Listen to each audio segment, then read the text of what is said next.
अस्सलामुअलैकुम, क्या हाल चाल है सबका? ठीक ठाक है, उम्मीद करती हूँ ठीक होंगे। मैं भी ठीक हूँ, मज़े में हूँ। और मेरी टूटी फूटी व्लॉगिंग सीरीज़ का दूसरा व्लॉग है जो कि मैंने भरपूर तरीके से नहीं बनाया। पूरे सवा महीने का ये व्लॉग। को खेलो हमारे साथ, खेलो हमारे साथ, खेलो हमारे साथ। अरे नहीं, आराम से दीदी, इतनी जोर से थोड़ी आवाज़ दो। और आमीन। तीनों एक साथ बोले। नहीं नहीं, आहिस्ता, डर जाएगी, आहिस्ता से बोलना।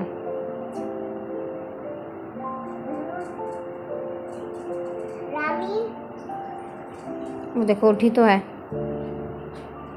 अच्छा जी, घर आने के बाद जो व्लॉगिंग थी ना, वो मैं टोटली भूल चुकी थी कि मैं कोई व्लॉग्स भी बनाती थी, क्योंकि माशाल्लाह नन्हे मेहमान ने मुझे इतना बिज़ी कर दिया था। और आपको जिन लोगों को सिजेरियन हुआ हुआ है उनको तो पता है कि कितना तकलीफ़ दह ये मरहला होता है कि आप उस वक्त किस सिचुएशन में होते हैं। तो खैर यहाँ पे ना रामीन के जो फर्स्ट हेयर की शेव होती है हम वो करवा रहे थे, जो कि कहते हैं कि जी 7वें दिन करते हैं। और कई लोग तो बड़े अहतमाम के साथ करते हैं, सारे फैमिली मेम्बर्स आते हैं और बड़ा प्रोटोकॉल होता है। तो खैर हमारे ममा मेरी यहाँ पे थी नहीं, और ससुराल से उनको कहा था आज, तो वो लोग भी आए नहीं। तो इस वक्त यहाँ पे भाई और भाई के दोस्त हैं और नाई है जो कि रामीन को लेके बैठे हुए हैं। क्योंकि इससे पहले जब मामा यहाँ पे होती थी ना, तो वो रामीन कह रही हूँ, जो भी बेबी होता था ना उसको मामा लेके बैठती थी, और वो जो भाई आते थे शेव करने वाले वो घर में ऐसे प्रॉपर शेव करते थे। अब इस वक्त ये मेरे हस्बैंड से तो ये काम किए नहीं जाते, वो तो छोटा बच्चा उठाते भी नहीं है, उनको डर लगता है। तो ये उनके फ्रेंड थे जो कि हिम्मत करके तो उसको लेके ना बैठे हुए थे। तो मैं कह रही थी कि वो देखो किस तरह लेके बैठे हुए, देखते रहते हैं ना बुज़ुर्गों को, बड़ों को, तो बस उनको कुछ आइडिया था। तो और रामीन के हाथ पे ना ब्रेनुला भी लगा हुआ था, जिसकी वजह से वो ख़ुद भी बहुत डर रहे थे कि हम किस तरह इसकी शेव करेंगे सर की। तो खैर यहाँ पे जी हमारा मुन्ना सा जो है ना काका, ये गंजा हो रहा था। और माशाल्लाह रामीन के हेयर इतने प्यारे और इतने हेल्दी थे ना जब ये पैदा हुई थी। मेरे सारे बच्चों के बाल अल्हम्दुलिल्लाह अपने ना बाबा पे गए हैं। मेरे बाल भी अच्छे हैं, पर इनके बाबा के बाल ना बहुत अच्छे और सिल्की हैं, तो इसके भी बाल बहुत अच्छे और हैवी वाले थे। तो बस मेरा दिल नहीं करता कि मैं इनके बाल उतरवाऊँ। और सऊदीया में तो बच्चों के बाल नहीं उतारते, क्योंकि जो वहाँ पे लोगों का ये मानना होता है, स्पेशली जो सऊदी कम्युनिटी है, कि जो अल्लाह ताला ने दिया उससे अच्छे बाल कौन से निकलेंगे। तो खैर जी, इसके बाल उतारने के बाद इसको, ये मेरी पहली बच्ची थी जिसको मैं ख़ुद नहला रही थी, क्योंकि मामा ही बच्चों को नहलाती थी। तो वाले जो क्लिप्स हैं ना, ये वो क्लिप्स हैं जो कि वैसे ही मतलब बनाए हुए थे। यहाँ पे मेरे ख्याल में आयज़ा ये वीडियो बना रही थी और नानों को भेज रही थी कि हम बेबी को नहला रहे हैं। तो बस ये रामीन के वो छोटे मोटे क्लिप हैं। तो ये वाला मैंने एज सच कोई व्लॉग भी नहीं बनाया था, बट अब मैंने कहा कि मैं नए सिरे से चैनल स्टार्ट करी, तो मैं यहाँ पे उसमें जो है ना ये वाला पार्ट भी डाल दूँ कि सवा महीना मैंने कैसे गुजारा, किस डिप्रेशन के साथ गुजारा, अकेले कैसे सब कुछ मैनेज किया। सिस्टर आई हुई थी बट वो बहुत छोटी है, अनमेरिड थी, और 17-18 साल उसकी एज थी, तो वो मेरे साथ क्या करवाती। खैर तो खैर हमने रामीन को नहलाया। नहलाने के बाद मैंने उसको ये न्यू वाला जो ड्रेस है वो पहनाया, बॉडी सूट इसका था, पहले मैंने वो पहनाया। और जी मैंने बॉडी सूट पहनाया। मुझे ये लगा था कि अगस्त का महीना गर्मी है तो इतनी ठंड वंड तो नहीं है। इतने में मेरी चाची आ गई मिलने के लिए, मुबारकबाद देने के लिए। तो उन्होंने कहा कि भाई बच्चे को जब नहलाते हैं ना फर्स्ट टाइम, तो उसको फिर अच्छे से कवर करते हैं, क्योंकि मेरे जितने भी बेबीज़ हैं ना वो मेरी आपी और मामा नहीं संभाले हैं, और 2 बेचारे वैसे ही नर्सरी में रहे। एक आयज़ा ही मतलब मैंने देखी घर पे, और वो उन लोगों ने संभाली। मुझे पता ही नहीं होता था कि क्या करना है और क्या नहीं करना। तो मेरे लिए रामीन ही मेरी फ़र्स्ट बेबी है, जिसको मैं खुद सारा कुछ खुद करके उसको पालूँगी। तो जी फिर उन्होंने इसके ऊपर इसको रोम्पर भी पहना दिया और कैप शैप भी दे दी हमने। Watermelon is an ideal healthy food. watermelon is an ideal healthy food. It is high in fiber and vitamins A and C. It is high in fiber and vitamin A and C. It is a good source of potassium. It's a good source of potassium. For this beautiful project, For this project, I use an empty tin. I use an anti-tin. After this, After this, I wrap it with green, white and red colored computer papers. I wrap green, white and red computer papers. I draw some seeds with the help of marker and a smiley face. And draw some seeds with the help. यहाँ मैं ना आयज़ा को उसकी presentation की तैयारी करवा रही थी, उनके स्कूल में एग्जीबिशन होने वाला था। और उसके बाद जी मैंने रामीन की मालिश वगैरह की थी। डेली मैं इसकी मालिश करती थी और मैं ख़ुद ही मालिश करती थी। मुझे मालिश करनी आती थी क्योंकि मैंने मामा को देखा था आयज़ा को करते हुए। तो स्टार्टिंग में 1.25 महीना मामा करती रही थी आयज़ा की मालिश, उसके बाद मैं ही उसकी मालिश किया करती थी। और रुबाब जुनैद भी जब घर आ गए थे तो उसकी मालिश करती थी। और मालिश करके नहला धुला के तो इसके सर के नीचे ना जो हमारी हेल्पर आती थी उन्होंने बताया था कि बच्चे के सर के नीचे इस तरह गिरा बना के ना कपड़े की, किसी भी कॉटन के कपड़े की, वो रख देते हैं, इससे सर ऊंचा रहता है। तो अभी जी सिजेरियन को 1 ही हफ़्ता हुआ था और आयज़ा का स्कूल में फ़र्स्ट एग्जीबिशन था। तो आयज़ा की फूफो और दादों को कहा कि आप स्कूल चले जाएँ, तो उन्होंने रिफ्यूज़ कर दिया कि हम नहीं जा सकते, हम क्या करेंगे ये वो। और बच्ची का ज़ाहिर है एक एक्साइटमेंट होती है, तो बस मैंने कहा कि कुछ नहीं होता, मैं ख़ुद चली जाऊँगी। और फिर मैं और इसके बाबा गए रामीन को घर छोड़ के उसकी छोटी खाला के पास, और हम लोग स्कूल गए, एग्जीबिशन वगैरह देखा। वहाँ पे मैंने अंडे वाला बर्गर खाया। तो जब मुझे अब कोई कहता था ना कि रेस्ट करो, तो मैं कहती थी कि जो 2 साल मैंने मतलब 2 प्रेगनेंसीज़ देखी हैं रुबाब और जुनैद के साथ, रेस्ट नाम की चीज़ का पता ही नहीं था। तो मैं कहा अब मैं यूज़ टू हो गई हूँ, अब मुझे सिजेरियन कोई बड़ी चीज़ नहीं लगती। अब मुझे ये बेड पे लेटना और बैठना वेट करना कि अच्छा अब कोई खाना देगा, मुझे अजीब सा लगता था। इस बार तो मैंने इतनी बदपरहेज़ी की कि पहले मेरा ये होता था कि मैं बड़ी इलायची, ज़ीरा, उसके बाद सौंफ और चुटकी अजवाइन की डाल के ना कावा बनाती थी। और मैं बिल्कुल पानी नहीं पीती थी, मैं वही कावा पीती थी। उससे ये होता है कि आपका जो बेली फैट होता है ना वो बिल्कुल ज़ीरो हो जाता है, और बिल्कुल जो भी बेली इंक्रीज़ होती है वो आपका फ़ील नहीं होता। अच्छा, इस दफ़ा मैंने वो भी बहुत कम पिया। सिस्टर बना के रखती भी थी तो मैं पीती नहीं थी, सुस्ती करती रहती थी कि मैं ना ही पीऊँ। और खाने में भी ना मैंने उसको कहना कि अब मेरे लिए तुम अलग क्या पकाओगी और सबके लिए अलग क्या पकाओगी, तो खैर जो भी है मैं खा लूँगी। और इसी तरह ना मेरी लापरवाही करते करते एक दिन ऐसा हुआ कि मुझे ना शदीद किस्म की कॉन्स्टिपेशन हो गई, और मेरे जो स्टिचेस थे ना वो ऐसे लगता था कि अब टूट जाएंगे, और इतनी मुझे पेन।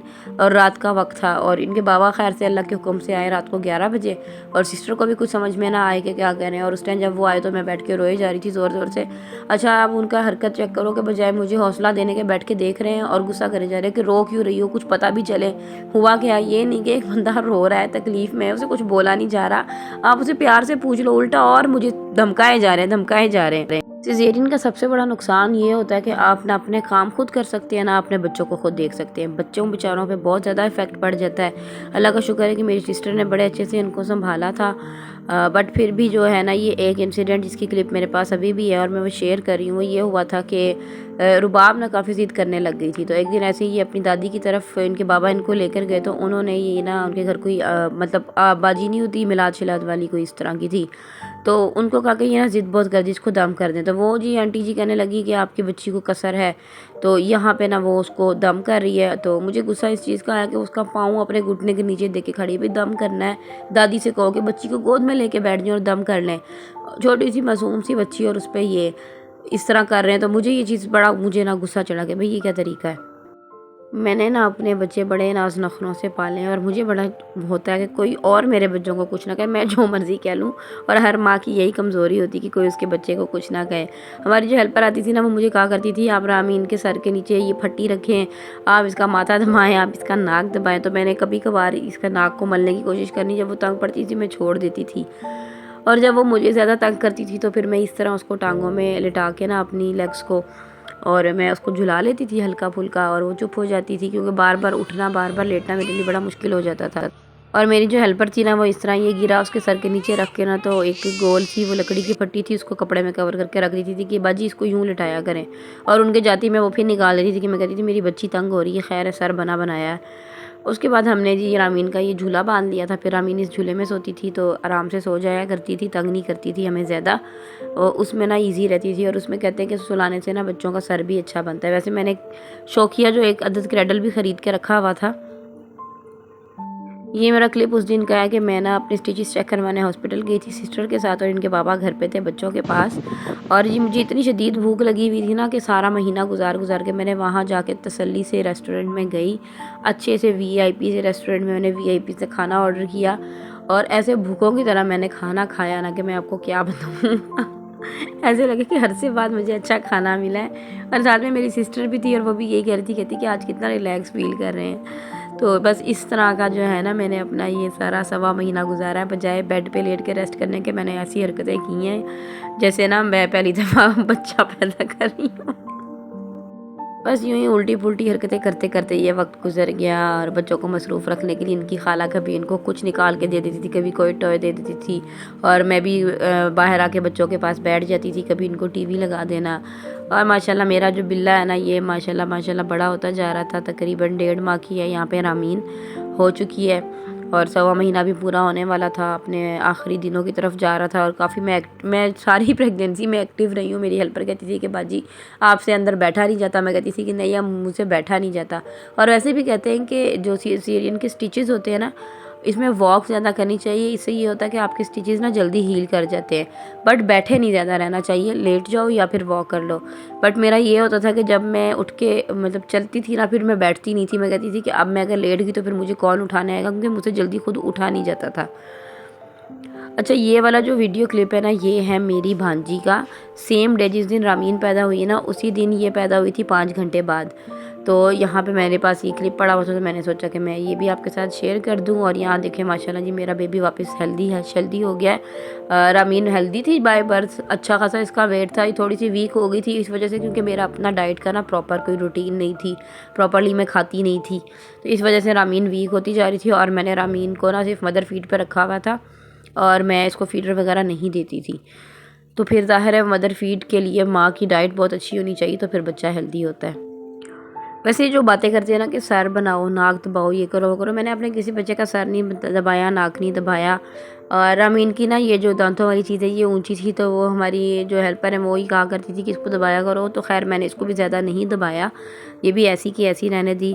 बस मैं इसकी मालिश किया करती थी और इसको नीम गर्म पानी से नहला देती थी। मालिश मैं ना हमेशा बच्चों की नारियल के तेल से करती हूँ, इससे ना कम्प्लेक्शन फेयर होती जाती है डे बाय डे। और कई लोग हल्दी और वो मलते हैं, आटा मलते हैं बाल उतारने के लिए। तो आयज़ा को मैंने मला था, लेकिन रामीन की दफ़ा मैंने 1-2 दफ़ा लगाया, बट फिर मैंने नहीं लगाया, क्योंकि मेरे ख्याल में उसका कोई इतना ख़ास इफ़ेक्ट नहीं होता है। अल्लाह का शुक्र है, अक्सर बच्चों की नाफ पे वो जो क्लिप लगा होता है, मतलब नाफ ख़राब हो जाती है, तो नाफ के लिए भी मैंने ना डॉक्टर ने मुझे एक ट्यूब दी थी, तो मैं वही यूज़ करती थी, उससे वो खुद ही ड्राई होके तो उतर गई थी। और ये भी अल्लाह का शुक्र है कि रामीन ने मुझे ना रातों को बिल्कुल नहीं जगाया, बाकी सारा कुछ प्रॉपर था। बस मेरे जो स्टिचेस है ना, उनमें कभी कभी पेन होने लग जाती थी, कभी मुझे कॉन्स्टिपेशन होने लग जाती थी, ऐसे कुछ इश्यूज़ हो रहे थे। और जी ये वो क्रेडल है जो मैंने अपने बेबीज़ के लिए बनाया है, इसमें सारी बेडिंग मैंने खुद बना के रखी थी। अगर आप चाहते हैं ना कि बच्चा जो है आपको 1.25 महीने में तंग ना करे, तो उसका बेस्ट तरीका ये होता है कि बच्चे की मालिश करें, मालिश करके बच्चे को नहला दें, और नहलाने के बाद ना बच्चा खुद ही सोना शुरू हो जाते हैं। मेरे सारे बच्चे ऐसे ही करते हैं, और 5-5 घंटे 6-6 घंटे सुकून से सोए रहते थे। तो ऐसे ही मैंने रामीन की भी रूटीन बनाई हुई थी। हूँ मैं यहाँ हूँ, यहाँ हूँ, यहाँ हूँ, यहाँ। अच्छा ये तो करके खा दो, अच्छा खा लगो, अच्छा खा लगो। टेढ़ा मुँह ना किया कर मम्मी की तरह, को दी अच्छी न आ जा कर, गुच्छो नीचे स्माइल ऐसे करके देते हैं। हाँ जी ऐसे। वैसे तो हम सोए ही रहते हैं अक्सर व बेशतर, थोड़ी सी देर उठते हैं 1 घंटे के लिए बस। मामा ने मालिश करनी है जो मामा नहीं कर रही, मामा ने नाई नहीं करानी है, मालिश करानी है। मामा ने लॉन के कपड़े सिलने को दिए थे, दर्जन आंटी सी के नहीं देती। अच्छा खाला ये ऊंचा है आपकी तरह, ये ऊंचा है, ये ऊंचा है। खाला को भेजेंगे, मुनी खाला ये देखो पोपलूत गया।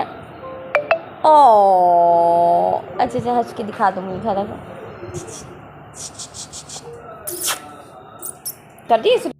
ये देखो इसके काम, पहले करवट ले लिया, अब कोशिश कर रही है कि बाजू नीचे से किसी तरह निकले। ये देखिए इसके कारनामे, ये भी छिले में, तो ये हाल है। ये देखिए ये मैं जद के जाऊँ मेरा बेबी, अच्छे ऐसे निकलेगा, ऐसे। ओए ओए ओए फंस गए काके। हाँ पेटू में दर्द हो रही थी, ऐसे सोना था। देखो देखो खुद ही माशाल्लाह सर उठा लेती है अगली, इसका बस नहीं चलता, आगे क्रॉलिंग भी करके चली जाए। मेरे बेबीज़ को जब भी कोई गैस का इशू होता है ना, या कॉलिक इशू होता है, तो मैं इनको यूँ उल्टा लिटा देती हूँ। उससे काफ़ी बच्चे जो है ना, दिन में कहते हैं एक दफ़ा उनको यूँ उल्टा लिटा दो, थोड़ी सी एक्सरसाइज करा दो ना, तो फिर कॉलिक इशू नहीं होता। और जी कॉलिक ड्रॉप्स में बड़ी रेगुलरली बच्चों को देती रहती हूँ, पूरा 1.25 महीना। तो उससे ये होता है कि बच्चों की रूटीन सेट हो जाती है, और कॉलिक जो इशू होता है वो सही हो जाता है। और वैसे भी जो बच्चे सिर्फ मदर फीड पे होते हैं ना, उनको कॉलिक इशू कम होता है।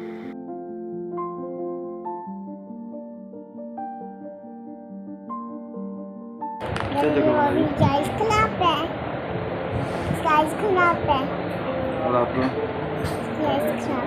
आपके चक्कर में ये Teeth. फिर भी क्या हाई हो रही है? किसी से हो रही है? क्या किया था आपने? ऑफिस खाई थी, कैंडीज खाई थी। Chocolate और candy. कम खानी चाहिए ना। और jelly. जेली भी खाई थी गंदी वाली। पापा ने छोड़ा. पापा ने छोड़ा था. पापा ने सोचा था कि रुबाब को ये सब लेके देना और इसीलिए रुबाब बीमार हो गई। और ये जी हमारा उस दिन का क्लिप था। हम रुबाब को लेके गए थे डेंटिस्ट के पास। इसके दांत में दर्द हो गई थी और सब इसके पापा की वजह से क्योंकि पापा ने सोचा था कि रुबाब को ये सारी चीज़ें खिलानी है क्योंकि बच्चे तो बेचारे मासूम होते हैं। और ये उस दिन का क्लिप है जहाँ पे रामीन का 1.25 महीना माशाल्लाह पूरा हो गया था और नहाने के बाद यहाँ पे ये बिल्कुल एक्टिव और फ्रेश बैठी हुई कि आओ मम्मा मैं आपको बताती हूँ कैसे व्लॉगिंग करनी है। तो जी ये मेरे टूटे फूटे क्लिप्स वाला व्लॉग था। चैनल को सब्सक्राइब करें और आगे देखें कि मेरे व्लॉग्स में क्या क्या बेहतरी आना शुरू हो गई थी, मुझे कहाँ कहाँ अक्ल आई थी और क्या क्या अक्ल आई थी। और दुआ में याद रखिएगा। दोबारा मिलती हूँ नेक्स्ट वीडियो के साथ जो कि अच्छी होगी इंशाल्लाह। अल्लाह हाफिज़।